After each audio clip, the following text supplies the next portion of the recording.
ಚಿನ್ನ ಖರೀದಿ ಕಡಿಮೆ ಮಾಡಿ ಇಂಧನ ಉಳಿಸಿ ಪ್ರಧಾನಿ ಮೋದಿ ಕರೆ. वर्क फ्रॉम होम की, ऑनलाइन मीटिंग्स की, वीडियो कॉन्फ्रेंस की, ऐसी अनेक व्यवस्थाएं विकसित की. ಪಶ್ಚಿಮ ಏಷ್ಯಾದಲ್ಲಿ ಉಲ್ಬಣಿಸಿರುವ ಸಂಘರ್ಷವನ್ನ ಕಳೆದ 10 ವರ್ಷಗಳಲ್ಲೇ ಕಂಡುಬಂದ ಅತಿದೊಡ್ಡ ಬಿಕ್ಕಟ್ಟು ಎಂದು ಬಣ್ಣಿಸಿರುವ ಪ್ರಧಾನಿ ನರೇಂದ್ರ ಮೋದಿ ಅವರು ದೇಶದ ಆರ್ಥಿಕ ಹಿತದೃಷ್ಟಿಯಿಂದ ಆಮದು ವಸ್ತುಗಳ ಬಳಕೆಯನ್ನ ಆದಷ್ಟು ಕಡಿಮೆ ಮಾಡುವಂತೆ ದೇಶದ ಜನತೆಯಲ್ಲಿ ಮನವಿ ಮಾಡಿದ್ದಾರೆ. ಈ ಬಿಕ್ಕಟ್ಟು ನಮ್ಮನ್ನ ಮತ್ತಷ್ಟು ಆತ್ಮನಿರ್ಭರ ಆಗಲು ಪ್ರೇರೇಪಿಸಬೇಕು.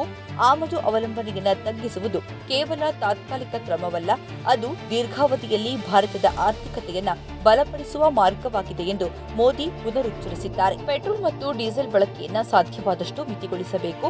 ಅಡುಗೆ ಎಣ್ಣೆ ಸೇರಿದಂತೆ ವಿದೇಶದಿಂದ ಆಮದಾಗುವ ವಸ್ತುಗಳ ಬಳಕೆಯನ್ನ ಕಡಿಮೆ ಮಾಡಬೇಕು. ಚಿನ್ನದ ಖರೀದಿಯನ್ನ ಕನಿಷ್ಠ 1 ವರ್ಷದವರೆಗೆ ಮುಂದೂಡುವಂತೆ ಅವರು ಜನರಲ್ಲಿ ಕೇಳಿಕೊಂಡಿದ್ದಾರೆ. ದೇಶದ ವಿದೇಶಿ ವಿನಿಮಯ ಮೀಸಲು ನಿಧಿಯನ್ನ ಉಳಿಸಿಕೊಳ್ಳುವುದು ಪ್ರಸ್ತುತ ಸಂದರ್ಭದಲ್ಲಿ ಅತ್ಯಂತ ನಿರ್ಣಾಯಕವಾಗಿದೆ ಎಂದು ಭಾರತೀಯರಲ್ಲಿ ಮನವಿ ಮಾಡಿದ್ದಾರೆ.